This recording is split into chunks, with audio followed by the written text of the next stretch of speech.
దీనిమ్మ జీవితం అసలు ఏది తిన్నా సరే ఏదో ఒకటి చెప్తున్నారు. అరే అసలు ఈ క్యాలరీస్ అంటే ఏంటో తెలియనప్పుడే జీవితం మంచిగా ఉంటుంది. నువ్వు తినే ఐటమ్ ఏదైనా గూగుల్లో కొట్టు, నీకు దానికి సంబంధించి ఒక డిసీజ్ ఉంటుంది. అదే ఐటమ్ మీద 100 షార్ట్లు, ఒక 200 రీళ్లు, లాస్ట్కు నువ్వు దాన్ని 1 డే ప్రాసెస్ ని కూడా పొతం పెట్టి పోస్ట్ మార్టం చేసి నీకు క్యాన్సర్ వచ్చేస్తుందని డిసైడ్ చేసేస్తారు. After all frustrations and what I'm going to say is, బచ్చగా నేనేం చెప్తా మీరేం వింటారు కానీ గరికపాటి గారు, ఏం దినాలు ఉంటే అది తినండి. ఎందుకంటే ఎప్పుడు పోవాలంటే అప్పుడు పోవాలంతే లెక్క. ఏం దినాలు ఉంటే ఏం దినాలు ఉంటే అది తినండి.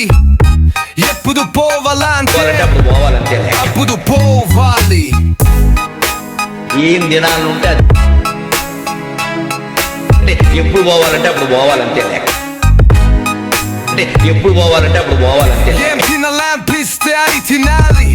దీనికోసం మళ్ళీ ఒక 100 ఏళ్ళు బతకాల్సిన పని ఏందా? ఎప్పుడు పోవాలంటే అప్పుడు పోవాలి. దీనికోసం మళ్ళీ ఒక 100 ఏళ్ళు బతకాల్సిన పని ఏందా? 4 స్వీట్ తినే యోగం లేదు, 4 ఆటలు తినే యోగం లేదు. ఏం దినాలు ఉంటే అది తినండి.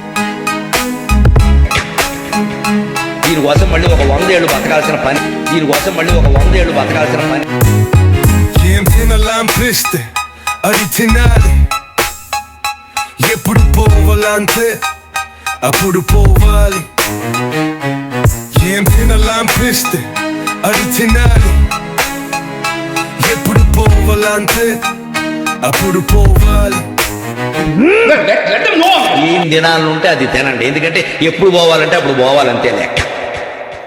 దీనికోసం మళ్ళీ ఒక 100 ఏళ్ళు బతకాల్సిన పని. 4 స్వీట్లు తినే యోగం లేదు, 4 ఆటలు తినే యోగం లేదు, నా బోడిగాడికి రోడ్డు పక్కన మిరపకాయ బజ్జీ తినే యోగం లేదు. మళ్ళీ చెబుతున్నాడు.